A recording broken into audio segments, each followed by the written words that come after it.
창세기 39장입니다.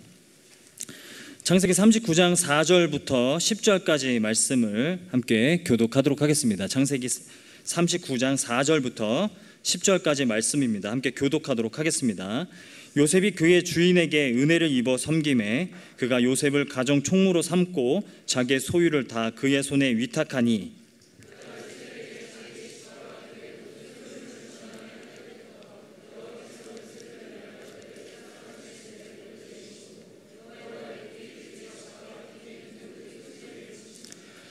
주인이 그의 소유를 다 요셉의 손에 위탁하고 자기가 먹는 음식 외에는 간섭하지 아니하였더라. 요셉은 용모가 빼어나고 아름다웠더라.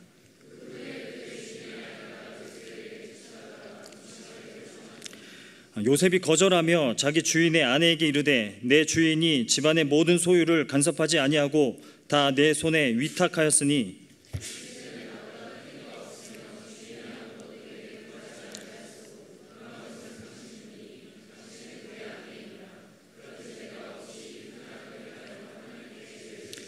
네, 함께 읽겠습니다. 여인이 날마다 요셉에게 청하였으나 요셉이 듣지 아니하여 동침하지 아니할 뿐더러 함께 있지도 아니하니라. 아멘. 우리 말씀 듣기 앞서서 우리 옆에 있는 지체들하고 이렇게 인사하고 우리 말씀을 듣도록 하겠습니다. 우리 오랜만에 보는 지체들도 있고 또 새로 처음 보는 분들도 있는데 우리 옆에 있는 분들 바라보면서 이렇게 인사하도록 하겠습니다. 날 유혹하지 마라.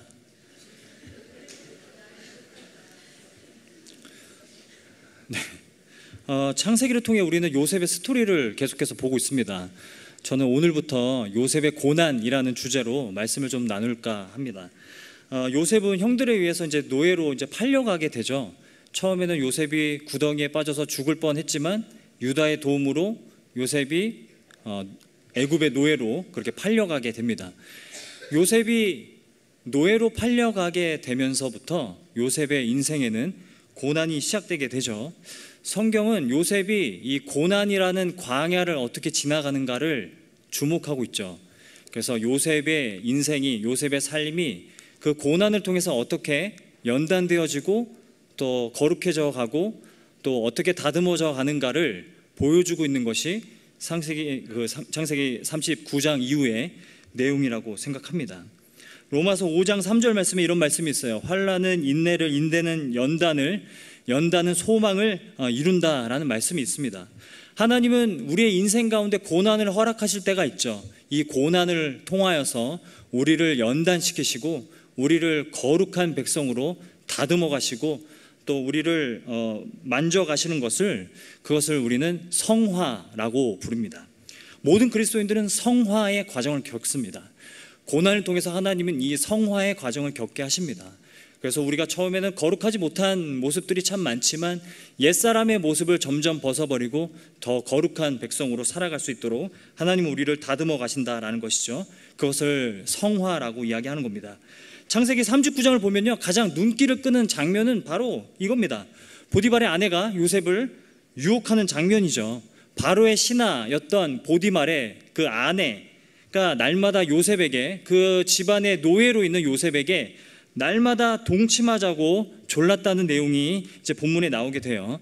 오래전에 이 본문을 저희 아들이 듣고 왔습니다. 그 유아부 여름 성경학교에서 이 본문에 대한 설교를 듣고 왔어요. 그래서 이제 밥 먹는 자리에서 그렇게 얘기를 해주더라고요. 아빠, 오늘 전도사님이 요셉에 대한 이야기를 해주셨는데 요셉이 집에서 그냥 가만히 청소를 하고 있었는데 어떤 아줌마가 와서 맨날 윙크하면서 아줌마랑 같이 살자, 아줌마랑 같이 가서 살자 그랬대요. 그래서 요셉이 싫어요 그랬대요 라고 이야기하는 것을 듣고 밥 먹다가 뿜었습니다.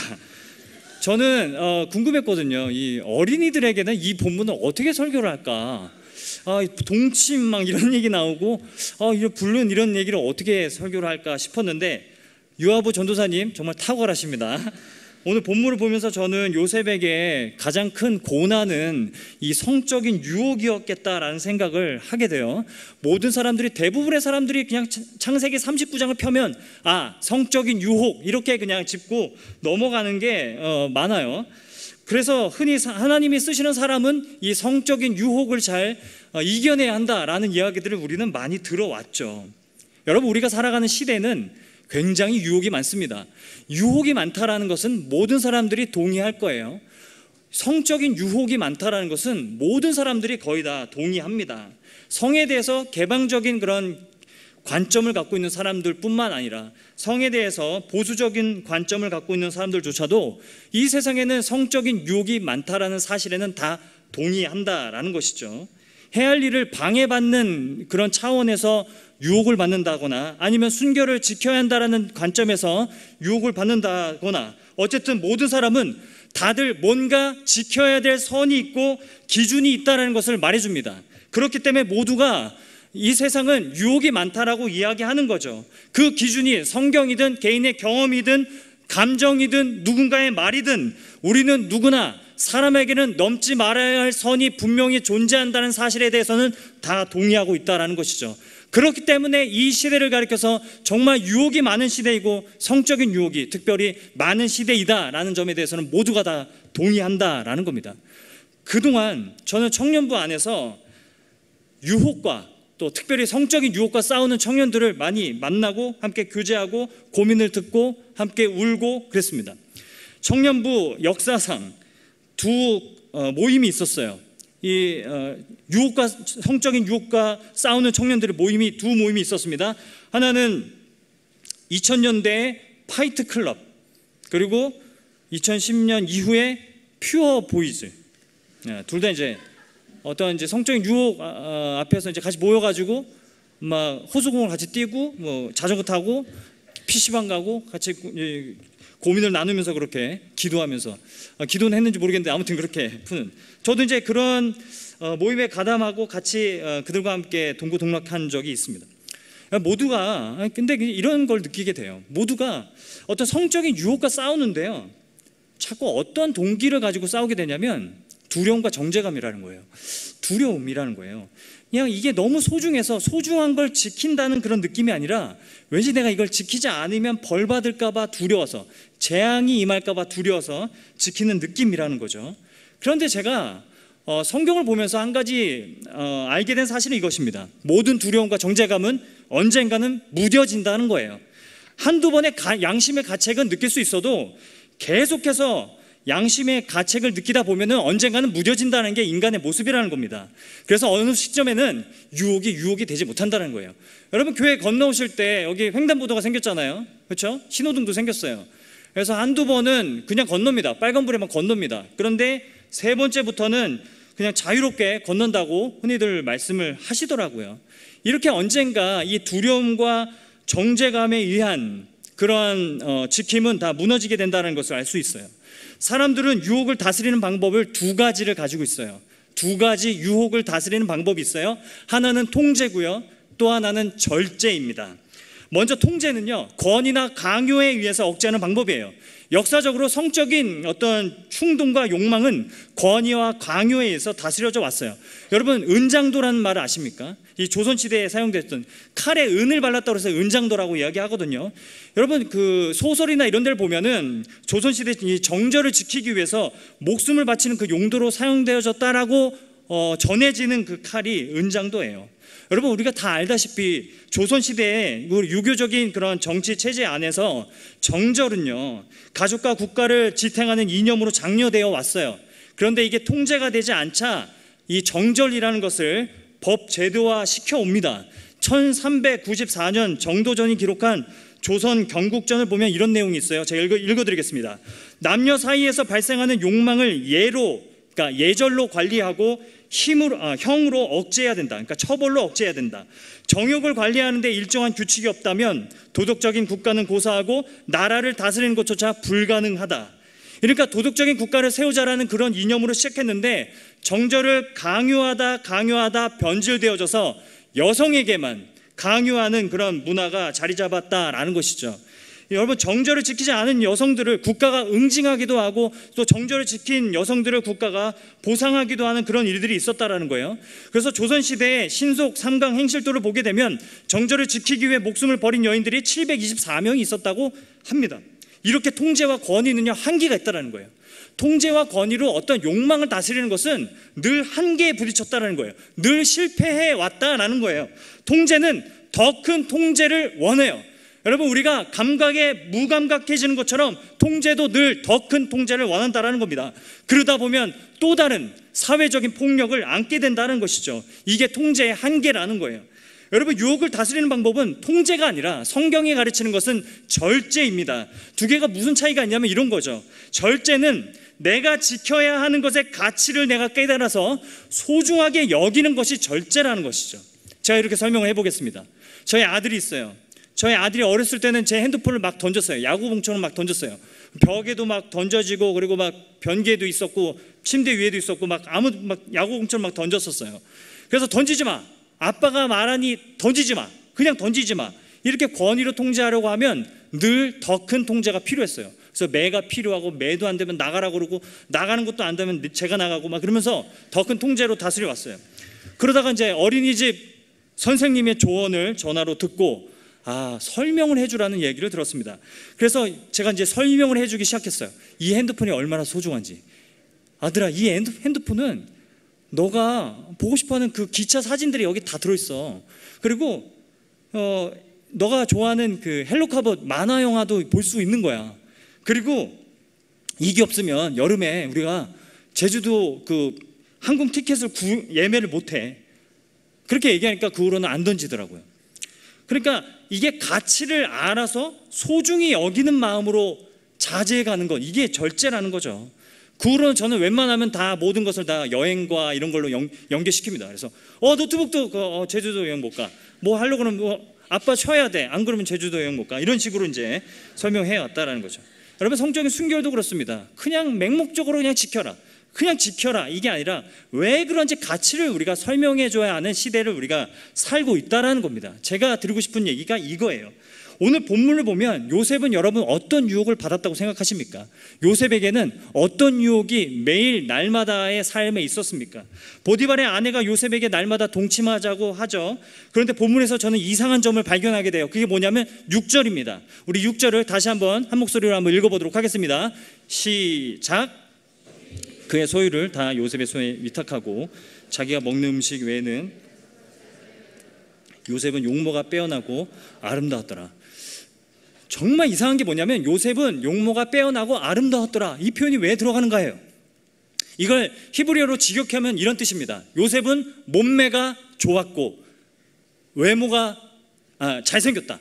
몸매가 좋았고 잘생겼다. 요셉은 몸매가 좋았고 잘생겼다. 여러분, 제가 이 본문을 묵상할 때마다 어떤 생각이 드냐면 세상 참 불공평하다. 요셉은 믿음도 좋고 몸도 좋고 얼굴도 잘생겼구나. 개인이 주눅 들고 이 구절은 없어도 되는 건데 너무 외모지상주의 아니야, 막 이런 생각을 하게 되고 막 그런 생각이 든다라는 거예요. 왜 이 표현을 여기에 딱 넣었을까라는 게 제 의문이라는 겁니다. 여러분, 어떻게 생각하십니까? 이 표현이 왜 여기 나와야 되나요? 요셉의 몸매가 좋다는 걸 우리가 왜 알아야 되죠?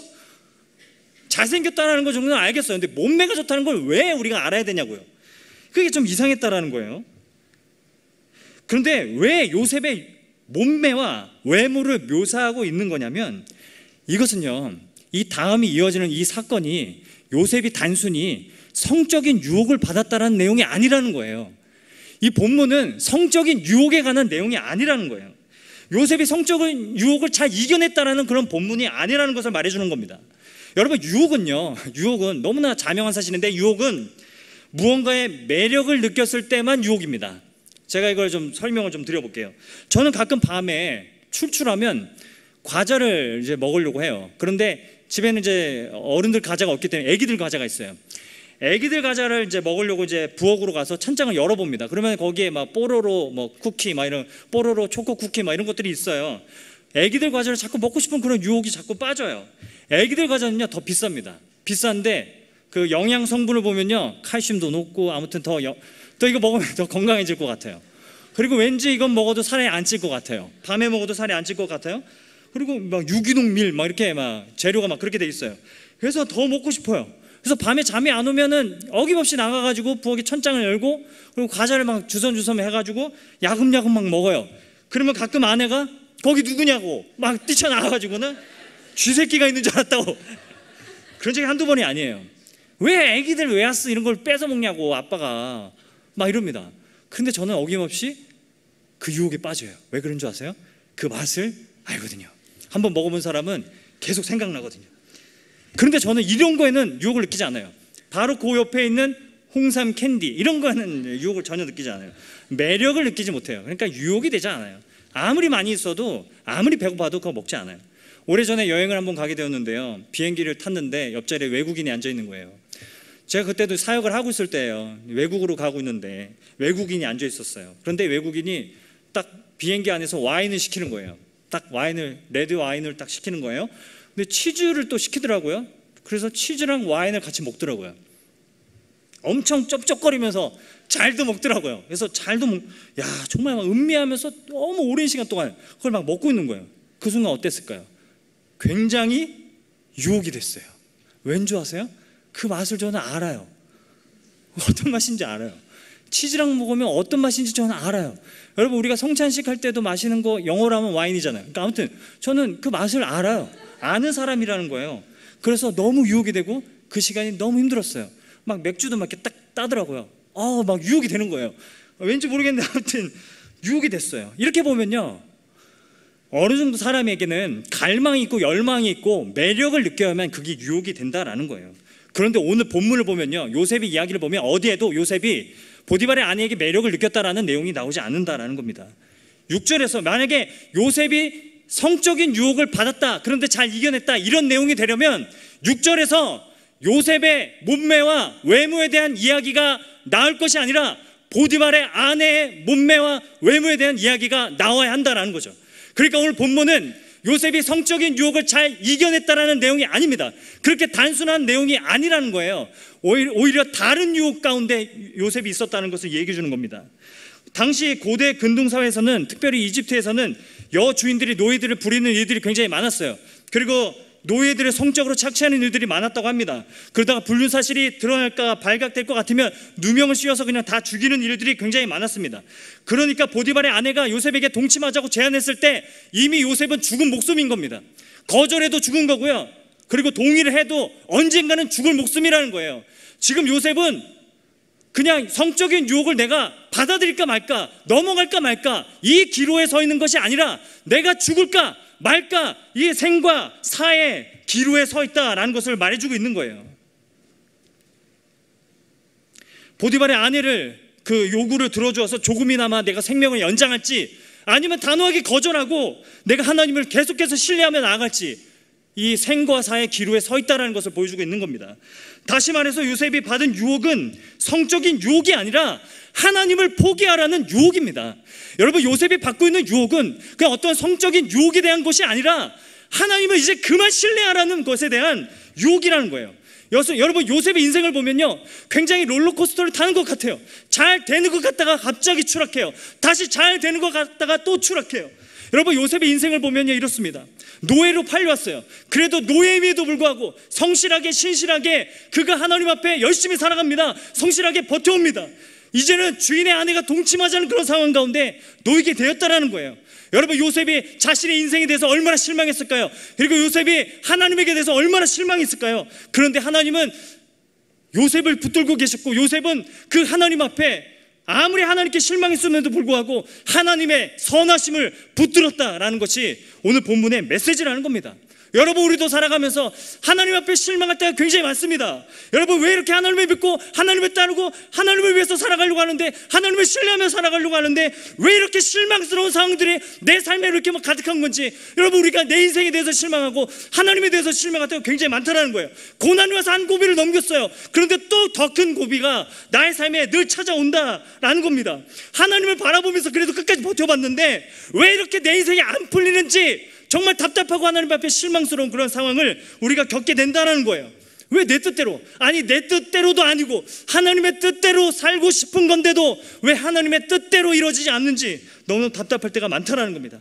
내가 나 혼자 잘 살려고, 내가 나 혼자 부자 되고, 내가 나 혼자 성공하려고 그런 마음을 가지고 살아온 것도 아니고, 제발 내가 사랑하는 사람들이 복음 안에서 정말 행복하게 살아가기를 바라는 마음으로 살아가고 있는데 왜 그것조차 안 들어주시는지 하나님 앞에 실망할 경우가 굉장히 많다는 거죠. 요셉이 지금 그런 상황 가운데 있는 겁니다. 요셉은 하나님을 끝까지 붙잡고 버텨왔어요. 그런데 요셉의 인생 앞에 계속해서 이런 어처구니 없는 일들이 계속 벌어진다는 것을 오늘 본문이 설명하고 있는 겁니다. 요셉은 하나님 앞에 실망했습니다. 정말 실망했어요. 실망했음에도 불구하고 요셉은 뭐라고 고백합니까? 내가 어찌하여 하나님 앞에 죄를 지으리까? 내가 어찌하여 하나님 앞에 죄를 지으리까? 이 말이 무슨 말이에요? 여러분, 요셉은 그래도 내가 하나님 앞에 실망스럽지만 그래도 다시 한번 하나님의 선하심을 붙들었다는 말입니다. 하나님의 선하심을 내가 붙들고 하나님의 인자심을 내가 붙들겠다는 말을 요셉이 지금 하고 있다는 거예요. 요셉에게 있어서 유혹은 단순히 성적인 유혹이 아니라는 거예요.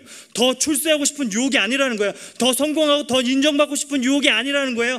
요셉에게 있어서 유혹은 하나님을 그만 신뢰하라는 유혹이고 하나님을 그만 이제는 포기하라는 유혹이었다라는 겁니다. 그리고 우리도 매일매일 그런 유혹 가운데 우리가 살아가고 있다는 것을 성경이 우리들에게 가르쳐주고 있다는 겁니다. 여러분, 기억하셨으면 좋겠어요. 우리가 살아가는 세상은요, 성적인 유혹도 많고 재물에 대한 유혹도 많고 정말 많은 유혹들이 있어요.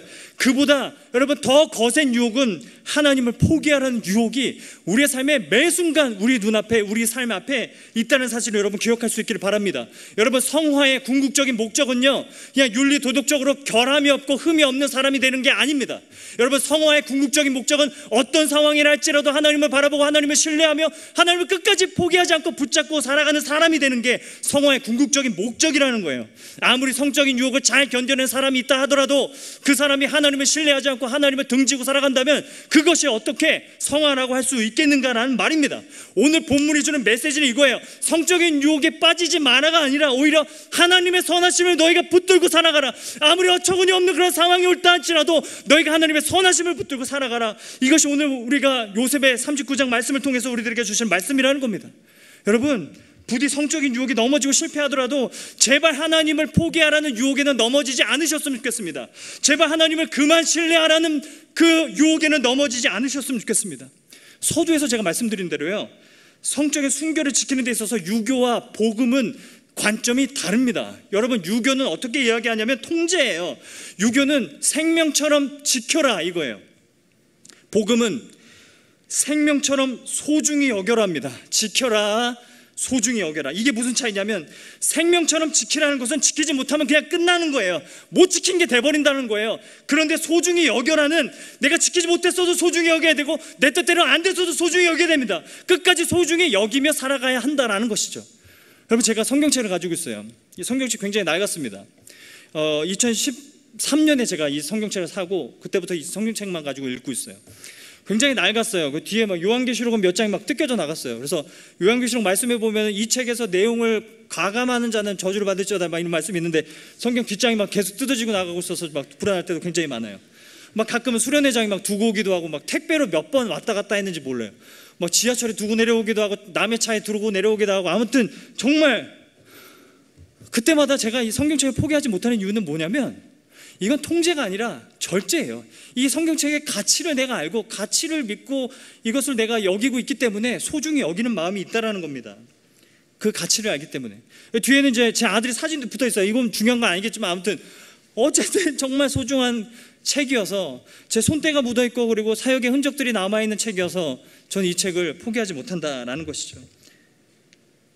저는 이 말씀을 드리고 싶습니다. 누구든지 예수 그리스도 안에 있는 자들은 결코 정죄함이 없다는 복음의 선언 앞에 우리가 끝까지 살아가야 합니다. 그 유혹에, 정죄감이라는 그 유혹 가운데 여러분이 빠지지 않기를 소망합니다. 이 세상에 많은 유혹들이 있지만 가장 강력한 유혹은 하나님을 포기하라는 유혹이고 하나님을 그만 신뢰해라. 하나님의 뜻을 이제 그만 신뢰해라. 그만큼 당했으면 됐지 않냐. 그만큼 실망했으면 됐지 않냐. 포기해라. 그 유혹인 줄 압니다. 그 유혹에 넘어지지 않는 저와 여러분 될 수 있었으면 좋겠습니다. 복음은 예수가 우리를 위해 십자가에서 죽으심으로 영원한 희생 제물이 되셨다라는 소식입니다. 그래서 수천 번, 수만 번 우리가 넘어져도 하나님의 선하심을 붙들며 우리가 다시 일어나는 것이 복음대로 살아가는 삶입니다. 여러분, 이런 삶은 방종으로 이끌지 않습니다. 그렇게 얘기하면 청년들이 더 많은 죄를 짓는 거 아닌가요? 라고 많은 사람들이 얘기할지도 몰라요. 하지만 그렇지 않습니다. 오히려 이런 사랑이, 무한한 용서와 무한한 사랑이 오히려 우리를 변화시키고 바꾸게 된다라는 것이죠. 여러분, 성경 한 구절 좀 찾아보고 말씀을 좀 마무리할 수 있었으면 좋겠는데요.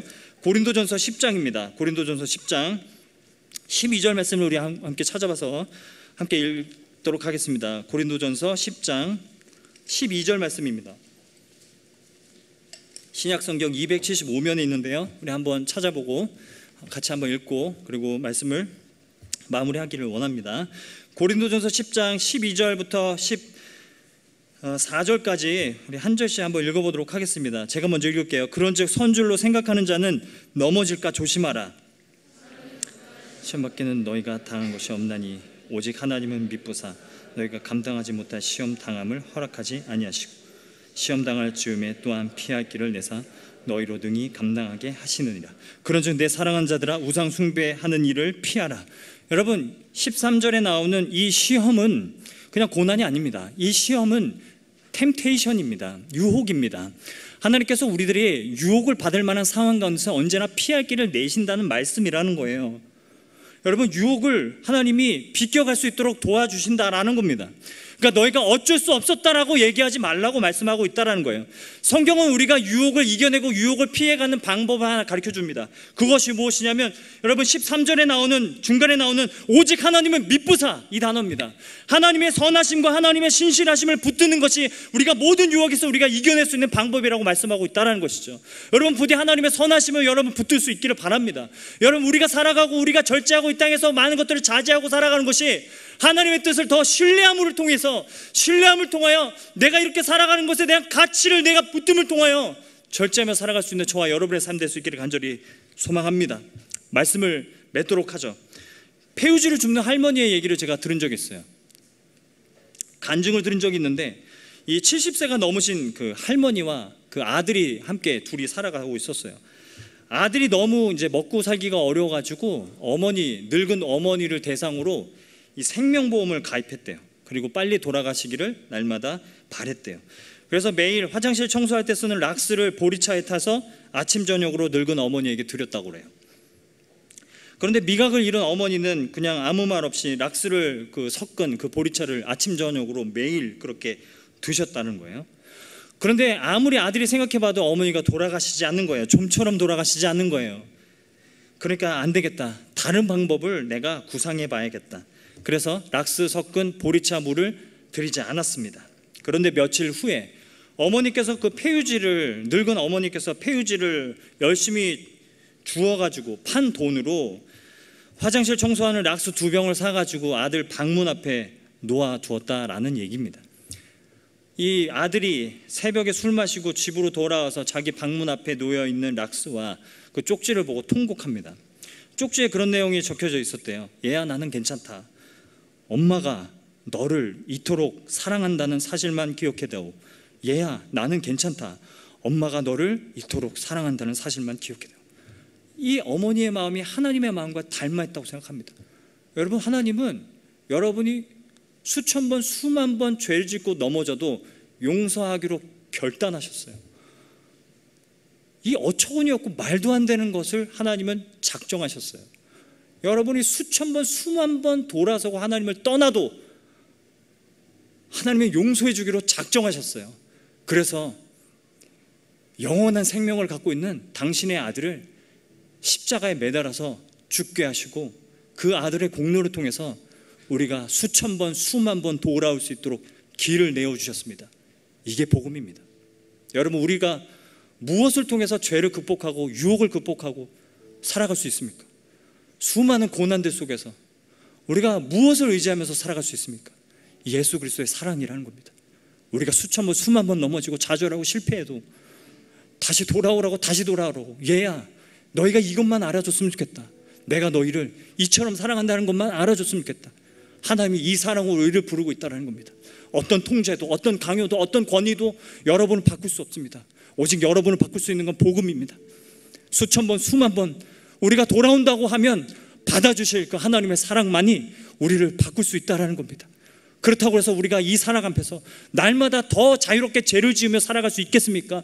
아닙니다. 우리는 그렇게 살아갈 수 없습니다. 우리는 오히려 하나님의 그 사랑의 감격 앞에서 우리는 더욱더 자유함으로 하나님의 사랑을 기억하며 살아가게 된다는 것이죠. 여러분 부디 넘어져도 하나님의 선하심을 붙드실 수 있기를 바랍니다. 다른 유혹에 다 넘어진다 하더라도 하나님을 그만 섬겨라. 하나님을 포기해라. 하나님을 이제 그만 신뢰해라 라는 그 말의 유혹에는 여러분이 넘어지지 않기를 간절히 소망합니다. 유혹이 많은 이 시대에 어떤 유혹에 넘어지고 실패하고 절망해도 아무리 하나님에 대해 나의 인생에 대해 실망하고 우리 삶에 일어나는 일들이 너무나 어처구니가 없고 너무나 실망스러워서 이것은 다른 사람에 대한 실망이 아니라 그냥 이제는 하나님에게 대해 실망하고, 왜 하나님 어찌하여 이런 일들이 나의 삶에 나타날 수 있습니까? 어찌하여 내 삶은 이렇게 좀처럼 풀리지 않는 겁니까?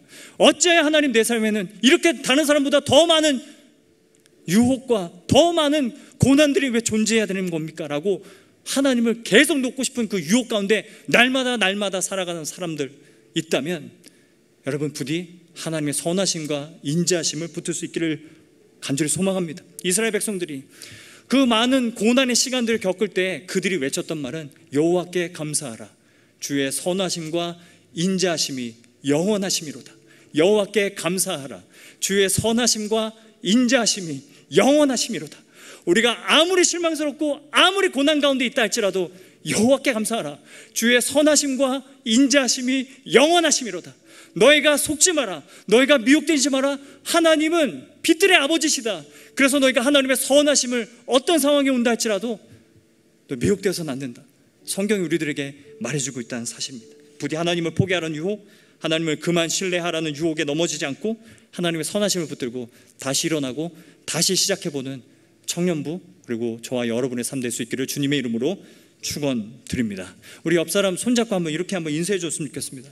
그리도 하나님의 선하십니다. 한번 인사해 주죠.